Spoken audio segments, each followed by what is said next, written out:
I'm going to take a moment to introduce our guest today. We have Tonya with us. Would you like to introduce yourself a little bit more formally? Yes. Hi, everybody. My name is Tonya Kieffer-Selby. I am a conservation outreach manager for the Division of Wildlife Resources out here in Utah. Proud Ohio native, though, so go Bucks. Have to give my people some love in Ohio. I've been with the Division of Wildlife for 13 years. I am one of 5 of the outreach managers that does the public relations and gets to talk about all of the cool things dealing with wildlife. I'm a full-time mother to 2 small, wonderful virus-sharing children, Grayson and Lucian. I have a wonderful husband who supports my passionate, crazy love for the outdoors.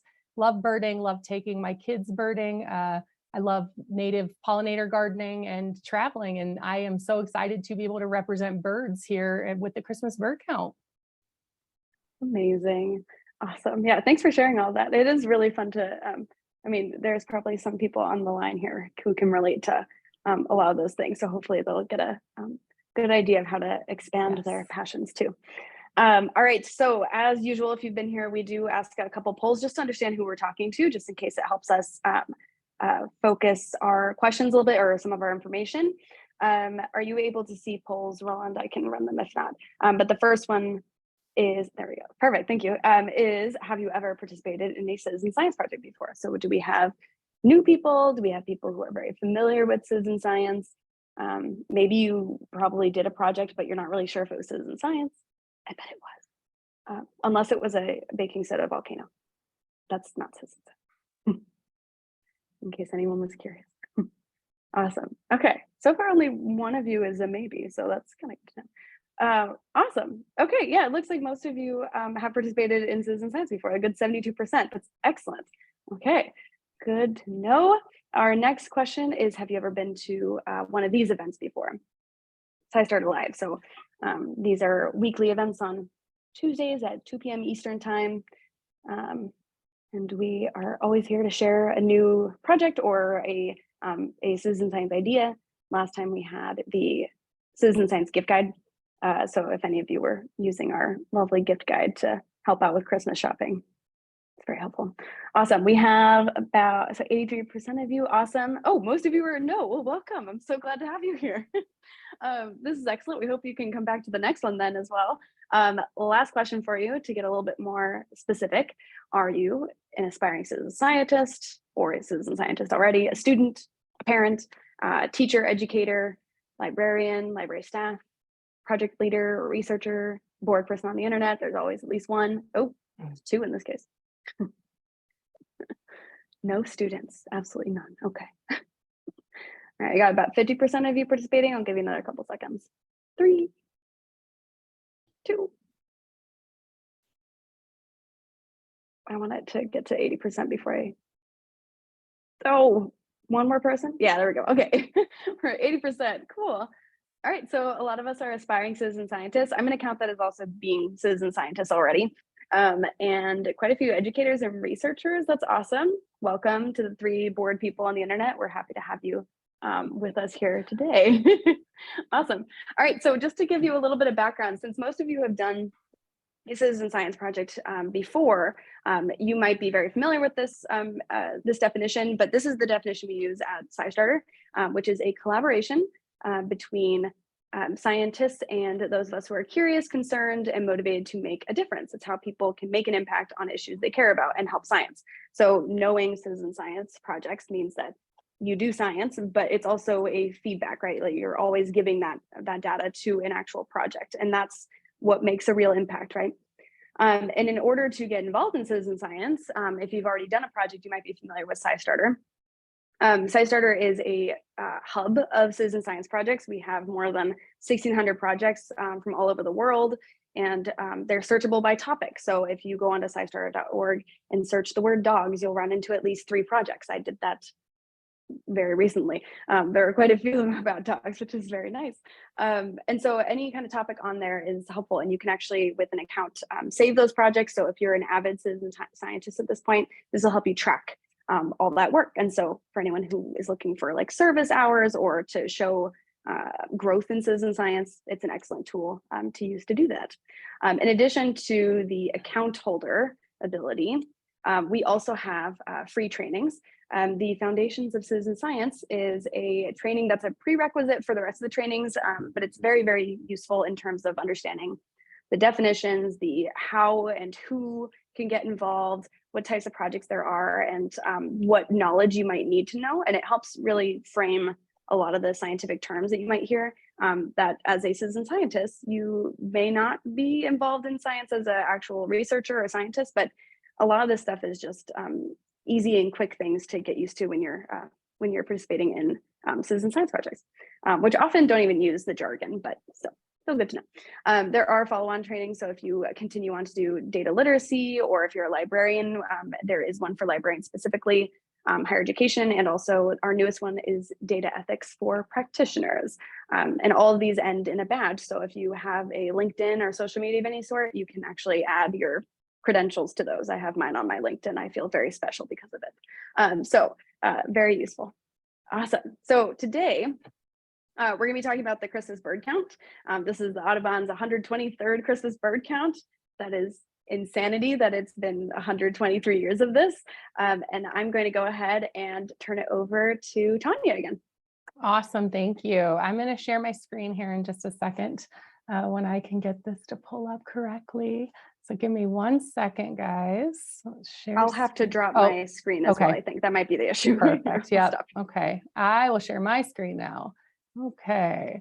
That way I can go through the slides with everybody. Okay. So today we're going to talk about the Christmas bird count. Now, I want to preface this that I am not an employee of Audubon. So we are talking about a bird count that's being hosted all around the world. But I'm talking as a divisional wildlife employee that is a compiler of one of the thousands of circle counts that actually occur with all over the world.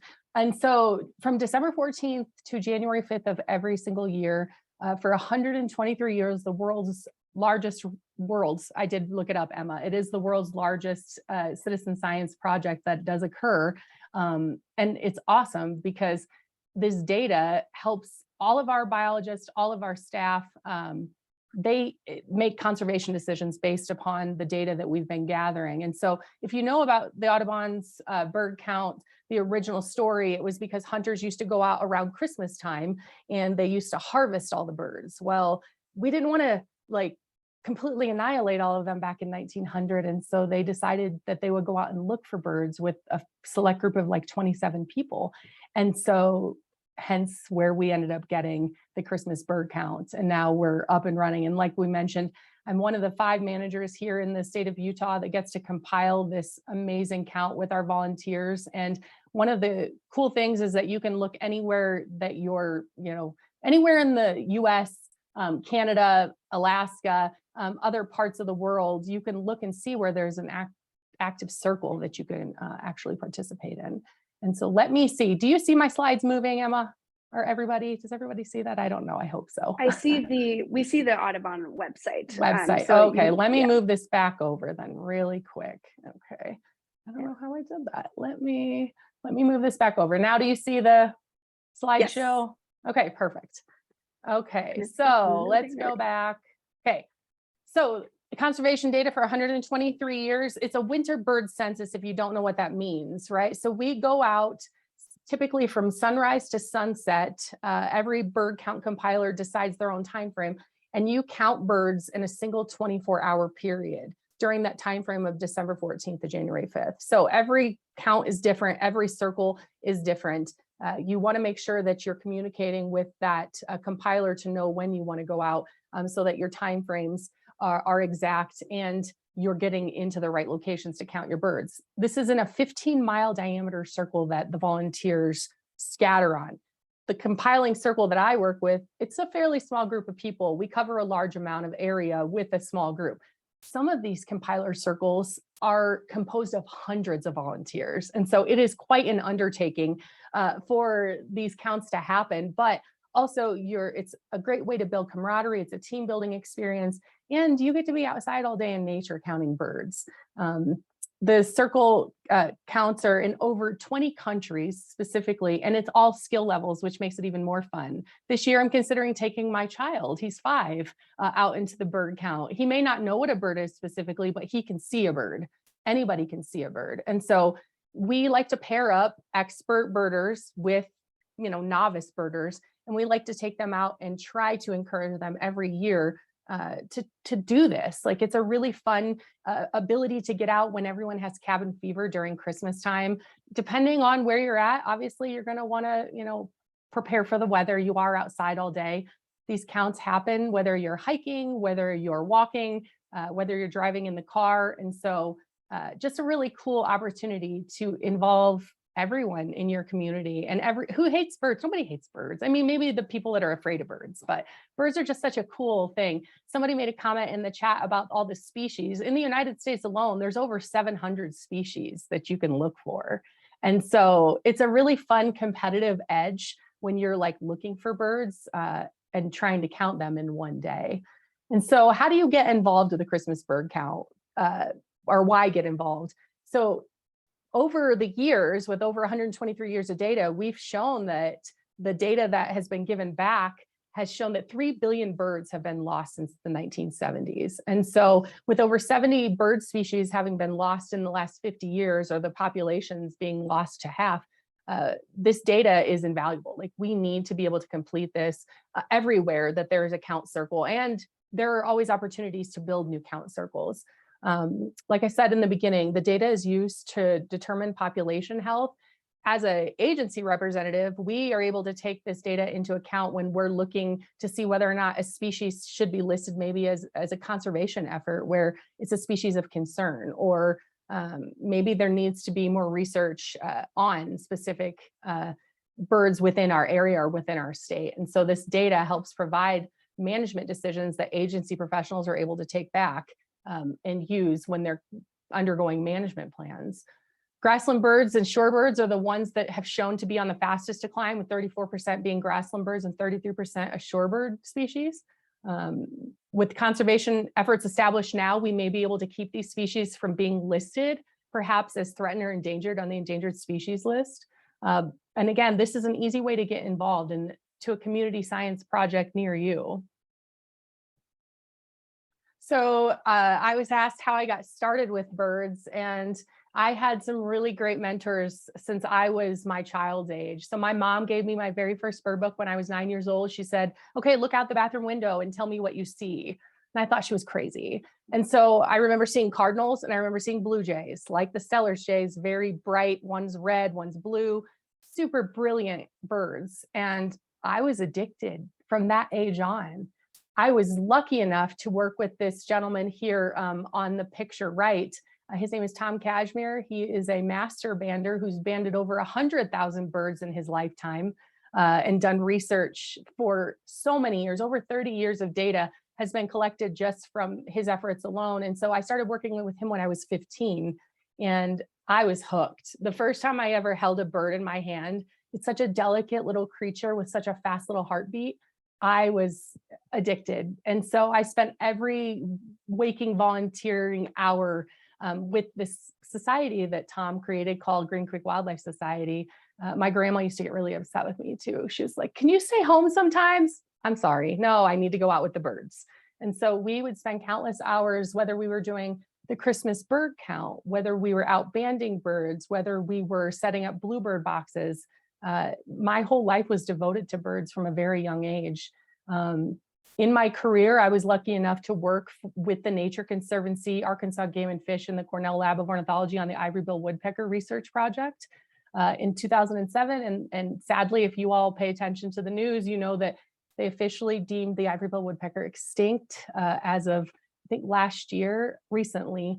Anyway, it was a very sad experience, but it was very such an honor to work on that research team and try to look for that ivory-billed woodpecker after we thought that there were legitimate sightings in the big woods of Arkansas. I moved to Utah in 2009 to work for the Division of Wildlife Resources, and this is where I've been ever since.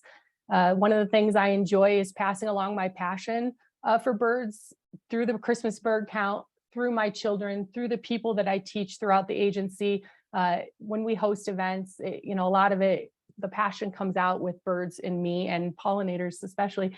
And one thing, I put pictures up here to talk about not just the conservation of birds, like as in you're seeing them where we're banding this, you know, burrowing owl up here on the top left, or holding this falcon here in the middle, but also the conservation of what hunting brings to this community. It's not just about bird watching. I'm also a conservationist in the fact that I actually hunt birds too. I understand that there's a population balance. Some people may not like these images, and I'm sorry if you don't, but it's my duty and my job to talk about the conservation of all the species, whether that means that there's hunting for certain species, or whether that means that we need to build, you know, more quality habitat in an area. And so these bottom two pictures are an example of hunting sandhill cranes and a sage grouse with my son. And so I love to educate people on this purpose.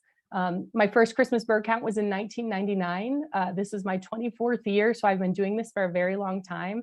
And I took over the current bird count that I work with in 2018, and I feel very honored to be able to pass on the traditions and carry on the data that is gathered in this Christmas bird count.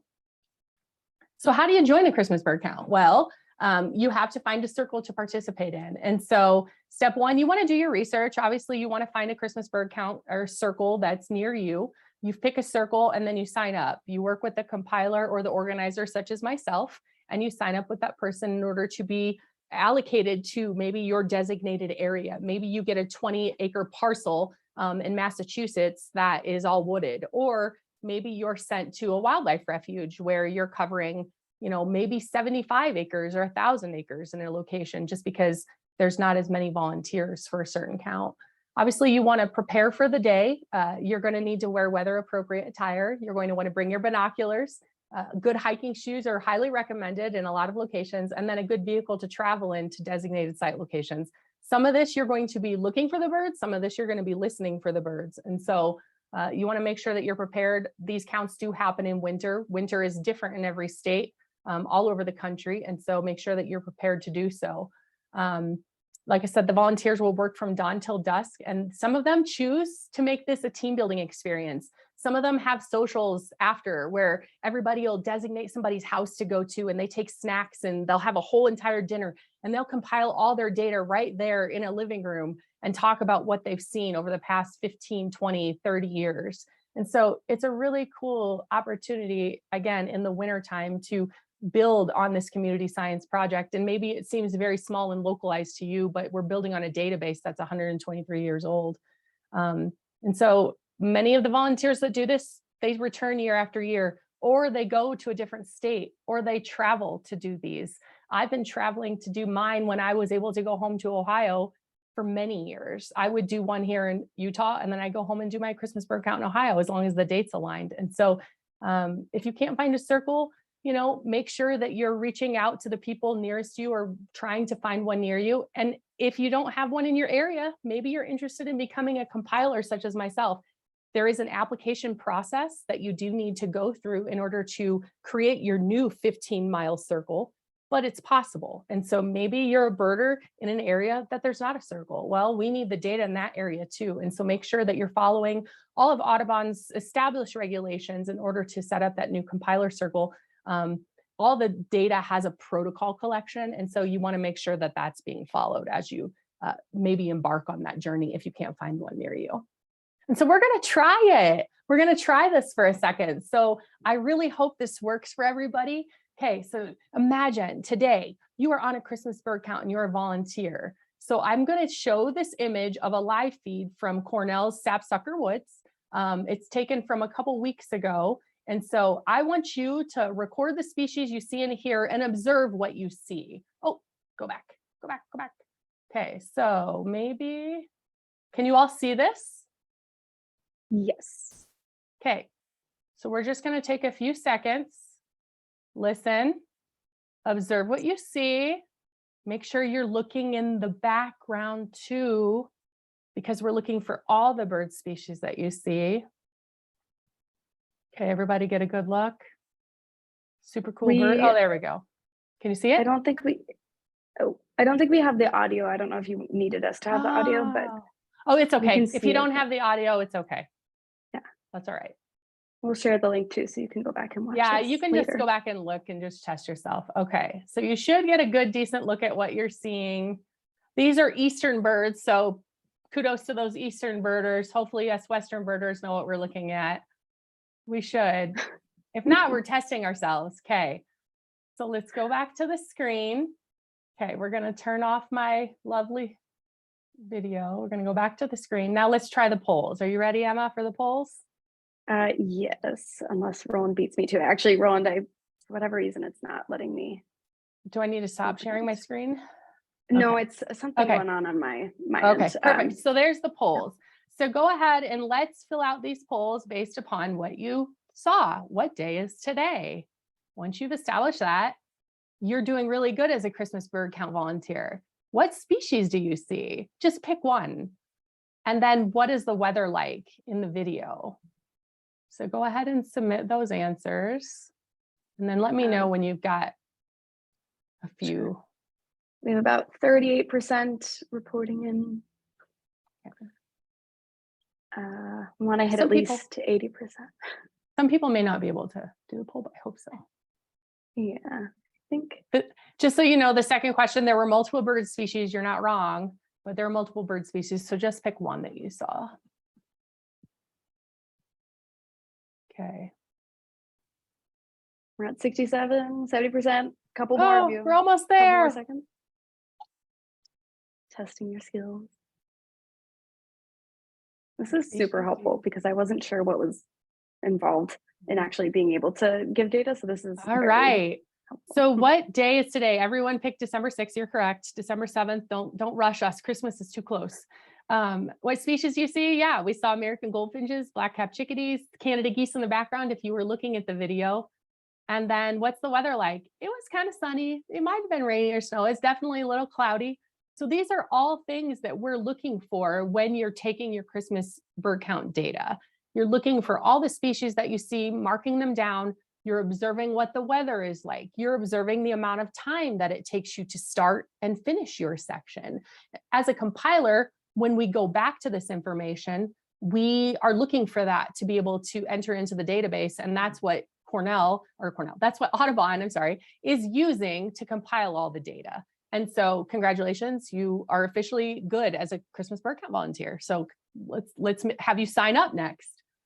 So we do have a relevant, go ahead. Sorry, we had a relevant question in the chat that I just want to make sure it gets noticed. Ellen, thanks for asking. What happens if the weather changes during your count? Can you do multiple weathers? Yes, you can do multiple weathers. As a compiler, we do try to estimate what the consensus of the weather look like throughout the day, because sometimes like ours will be foggy, but then go to sunny. And so you can note that on your data sheets so that we know.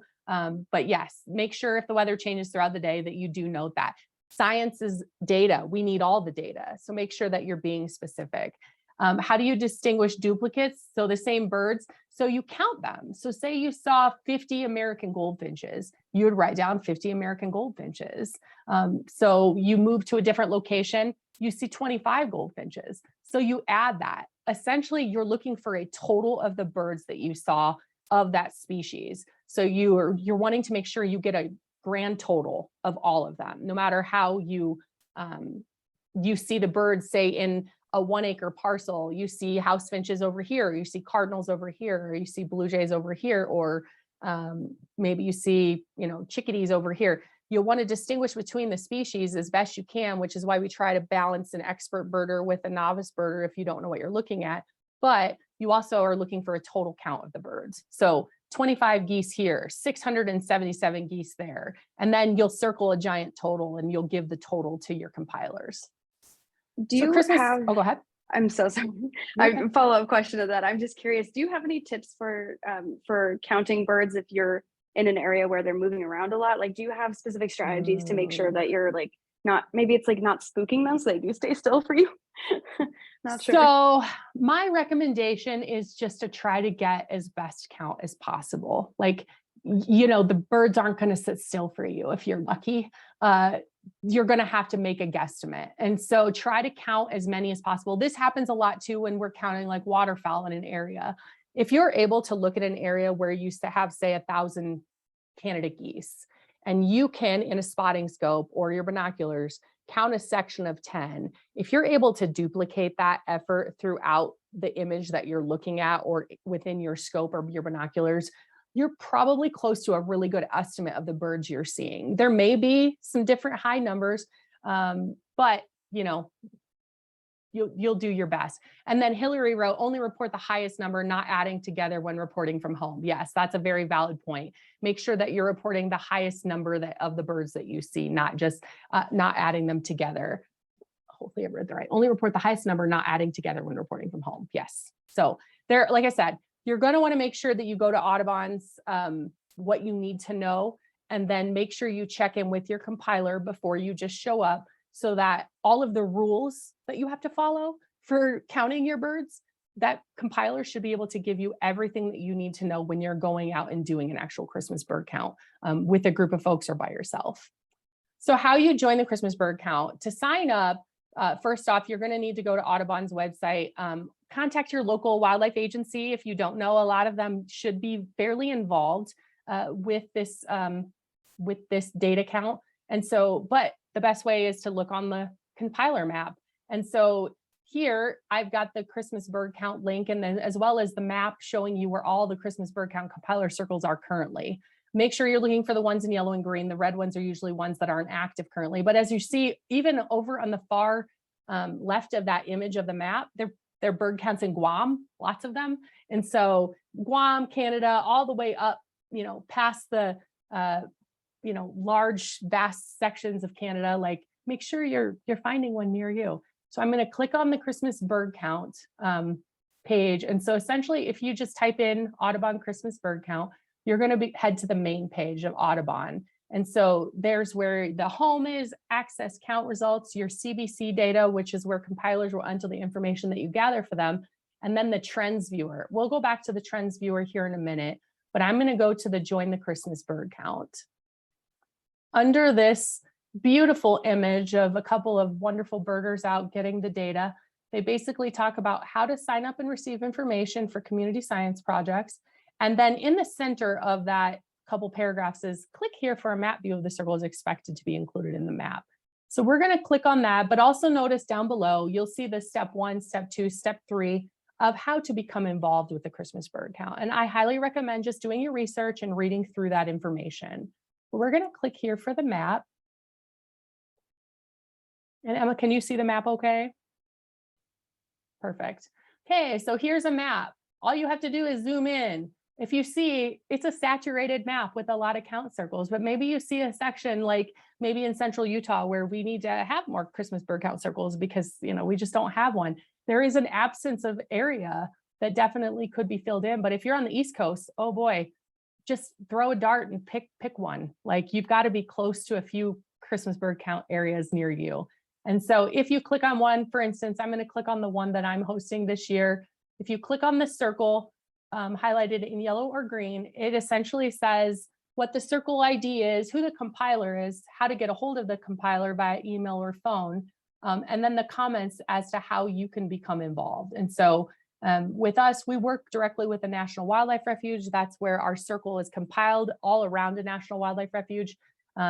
We adhere to COVID protocols per Audubon's asking to do so if need be, because a lot of these count circles maybe do involve a lot more volunteers. And so there are a few more specifics about getting together, how you're going to get your data sheets, how your compiler is going to communicate with you. And then if you have questions, and so you could pick one from here to, you said you were down in Tempe, Emma, let's just pick one here in the center of Phoenix. If you click on this, there's your email, there's the comments section about where you're going to meet in the areas maybe that you're going to cover. You would still have fun counting the birds. So make sure that you're clicking on these and getting a hold of the folks involved. And I hope that you can just all go out there. Honestly, it's such a great time. And so if you have questions, I said I was going to go back. Let me go back really quick. I want to show you something really cool with this. It said the trends viewer. One of the cool things about hosting the bird count and knowing what the data compiles is looking is this trends viewer. So for a birder like me, I'm going to go here and say, okay, I'm curious about what this data is showing. Like I'm kind of a data nerd. And so the Christmas bird count trend viewer is newer to the website, but you can click through here, pick a species of bird that, let's go with Steller's jay because you were interested, or yeah, in Steller's jays. Pick a Steller's jay and it shows how the bird is doing in your area. And so if you see over to the right, you see that there's an annual percent change, maybe a greater increase of 2.5%, 0.25. But as you look in the Texas, Utah, New Mexico, Arizona area, you have a decrease in 25% of the birds. How sad is that? Like, I didn't even know they were out here. I know. So look for the habitat that your birds are in, look for the trends here. That's trends from 1970. Here's the trends from 1993. And then here's the trends from 2009 on. And so from 2009 to 2021, it looks like, maybe they're doing better in Arizona, but the overall trends from the data still show that there's a decrease in some areas. And so this is such a nerdy way to figure out what the data is showing. So someone said American crow earlier. Let's look at our American crow. Like, overall, the American crow looks like it's doing pretty dang good, in most of Canada, a lot of the upper part of the United States. However, look at the decreases over on the far west side of Canada and Alaska, and in Arizona. Look at that. Arizona. Yeah, that's come on, Arizona, pick up your stuff. So we have an onslaught of pigeons instead. Oh, pigeons, they're such a special thing. So the trend from 93 to 2021, and then the trend from 2009 to 2021, like it's crazy to see what the difference is in the data that we've been able to gather, not just from the Christmas bird count. It is from the Christmas bird count, but there are a couple other data sets that, may be able to take into account. So if you're bored, 3 viewers that are just on the internet bored, I say pick a bird that you may know, like a house finch or maybe a chickadee, and something common that you see, a pigeon, and see what the trends are, worldwide, at least from the data sets that we have, United States, North America-esque.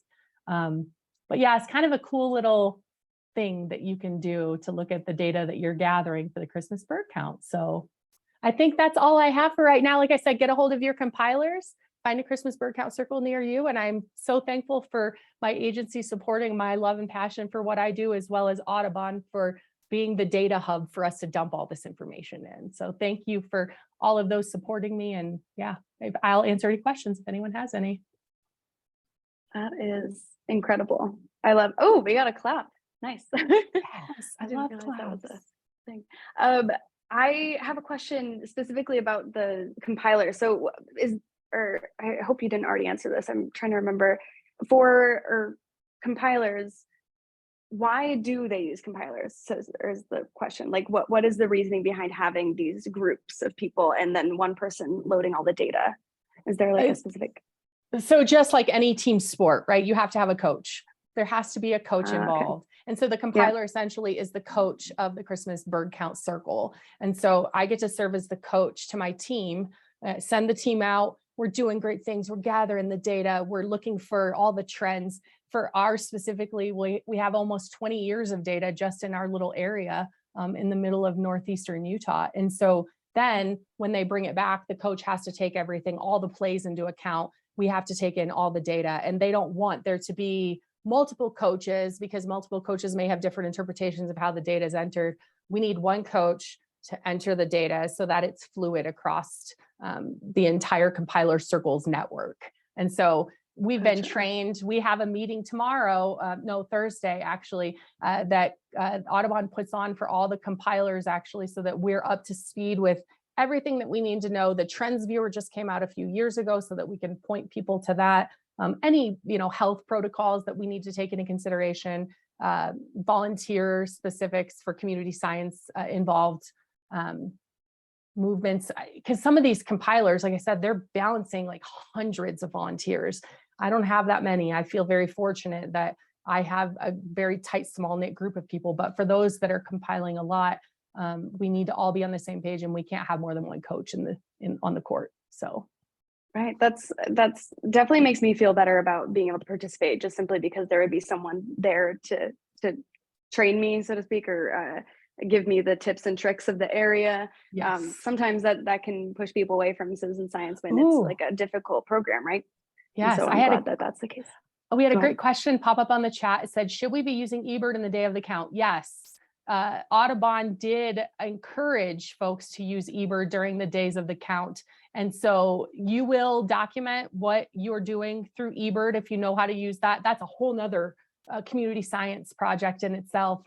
But if you know how to use eBird, yes, document your eBird sightings, as well as make sure that for your compiler, you're turning in that data however they've asked for it. There are cool things, if you look it up on the Christmas bird count, of how you can also share your eBird track and your eBird sightings with your compiler if they're tech savvy. And so a lot of birders are older school. Bless all of you older generations that are birders, but we still have youthful generations that are IT savvy too. And so if you're an eBirder and you like doing that, I highly recommend, yes, do your eBird, share your track. If your compiler, ask them how they take that information, but that is a great question. Excellent.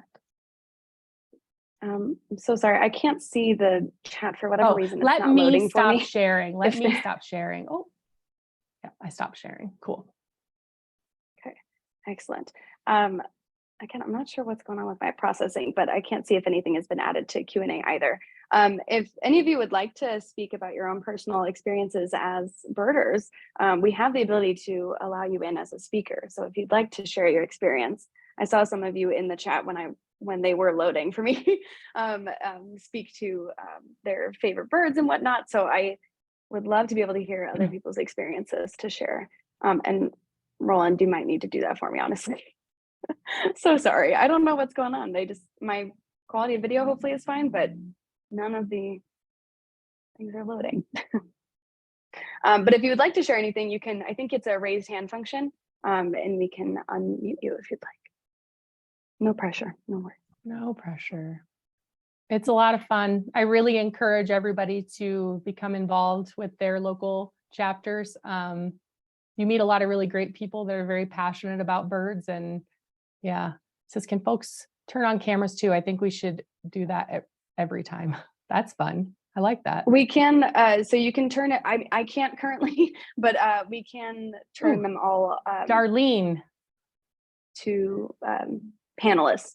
So if you would like to, we can turn you all to panelists. You can also say no to panelists, so we can just hit the buttons. Hi. Oh, nice to see you. And what a great job. I actually did not know what the Christmas bird count was about, even though I knew it was like something done in circles and so forth.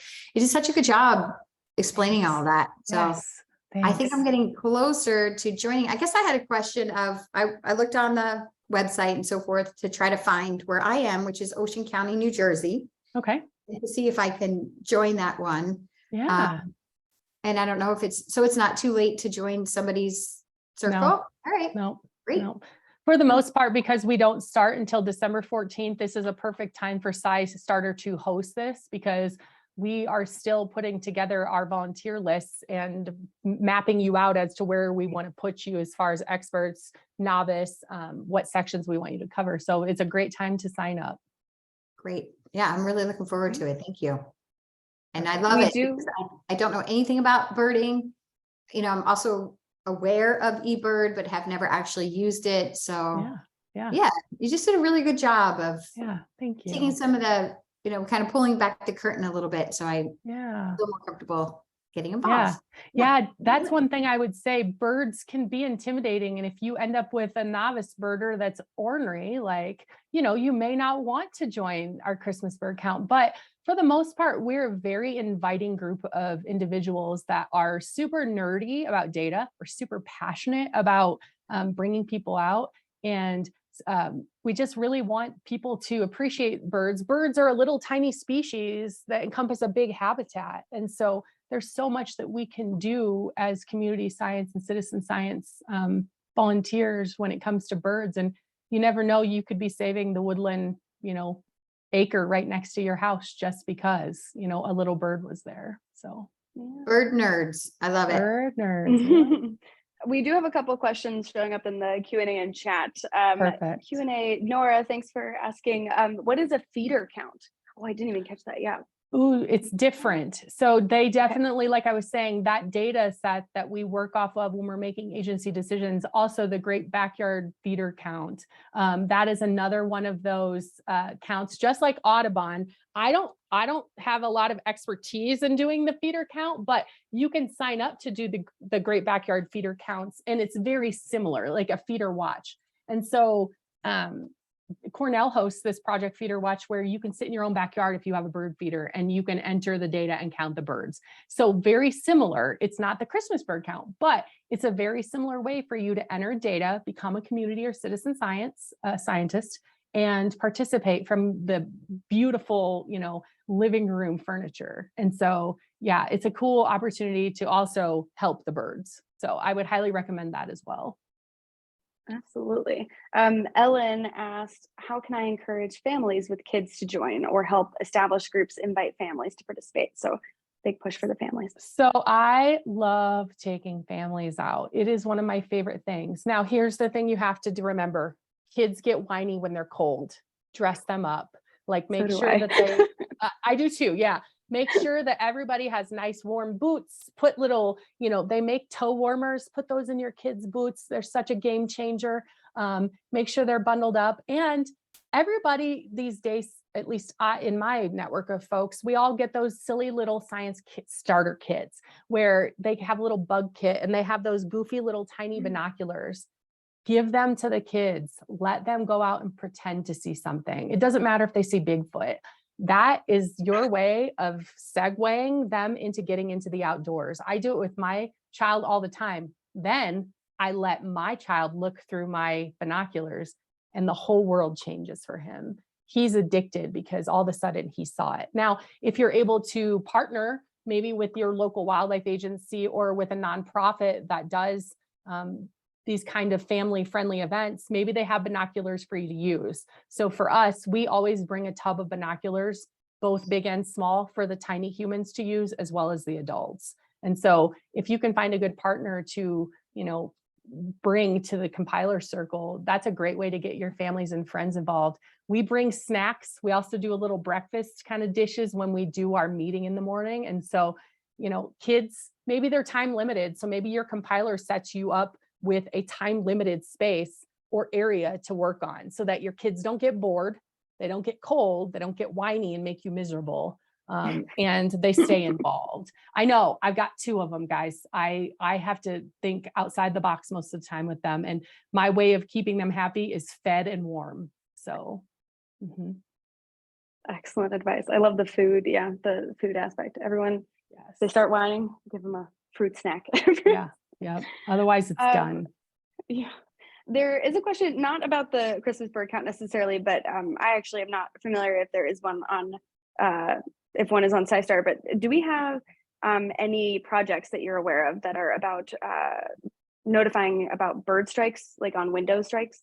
Ooh, Terry Pope is on this. I think still Terry might know. She's a biologist. Terry, chime in if you know, but I don't know specifically if we have a location that we put bird strikes. I know for my own home, I have built a brand new house and I ended up with a bird strike within the first month, and I was devastated to find a small dead bird outside of my back patio. And so I know that you can buy those decals on Amazon or other locations to keep birds, because birds just see through the glass. They can't see the glass itself.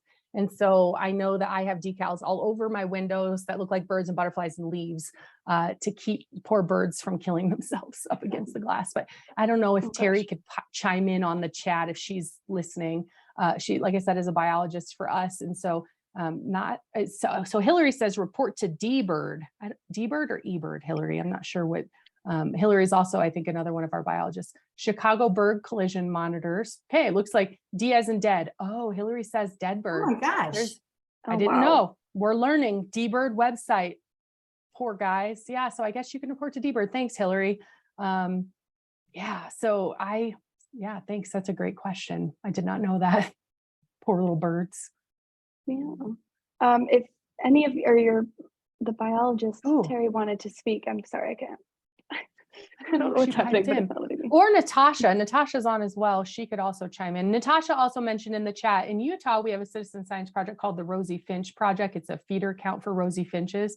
So if anybody is local or in an area in the Mountain West where we're looking to gather Rosie Finch data, it is a species of concern that we're looking for data on. And so super great project to be involved in. The Sageland Collaborative is one of our citizen science housers of awesome projects. And so they help promote that with a lot of our federal and state agencies.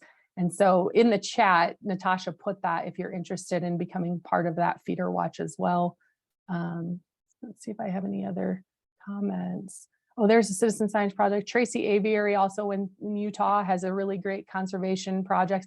In Utah, we really are big on our birds, guys. We really love our birds. And so I really hope that maybe for Darlene in New Jersey, you're able to find a group of birders that you can find your place in. Yeah, I think it would be great to get you all involved. Global Bird Rescue does a bird count with a rescue aspect. Thanks, Ellen. A tent for camouflage could work. Yeah, I like that. Oh, tent for camouflage. Yeah, I guess you could set up a tent at a Christmas bird count and count birds in the wild. That would be great. That'd be so cool. Awesome. There was a quick question about avian flu impact. Oh. Have you ever had any issues with Oh disease? boy. Oh yes. Not that we see disease on the Christmas bird count specifically, but we do take information into account when working with bird diseases like the avian flu, like West Nile. All state agencies are looking for it constantly, as well as other avian and other wildlife diseases. And so to say that Christmas bird counts have specifically seen maybe a direct correlation to avian flu, I can't speak for all of them. I can say in Utah, at least in my area, it has not been something that we have shown in our data sets specifically here. I can't speak for all of the counts though. There could be counts in, Massachusetts or New Jersey or maybe Washington that are seeing something different. Like I said, because I'm not an Audubon employee, I don't know all the data answers for that question, but you can always email someone with that question out at Audubon and see if there's been a correlation that agencies have given them the data for. So. Yeah, absolutely. Okay. There was, Darlene, thank you so much for adding that in. SciStarter has the ability to add projects. So if any projects were mentioned here that you're like, oh, I've been involved and I haven't seen it on SciStarter, please add it. We can't keep track of all of them, unfortunately. We wish we could, so please beat us to it.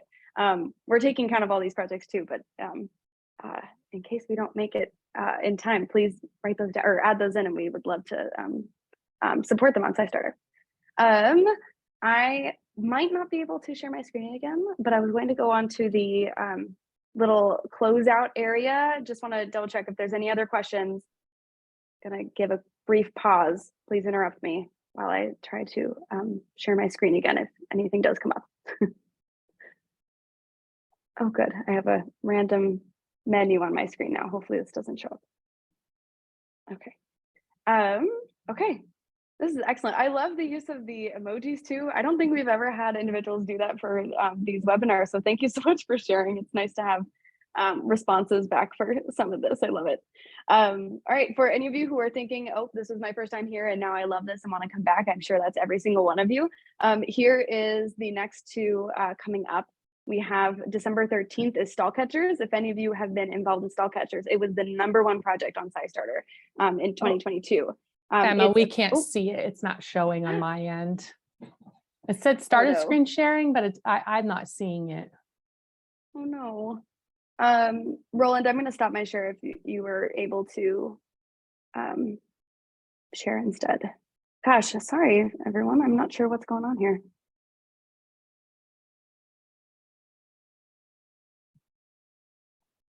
Did I just get kicked out? No. There we go. You were really, okay, gotcha.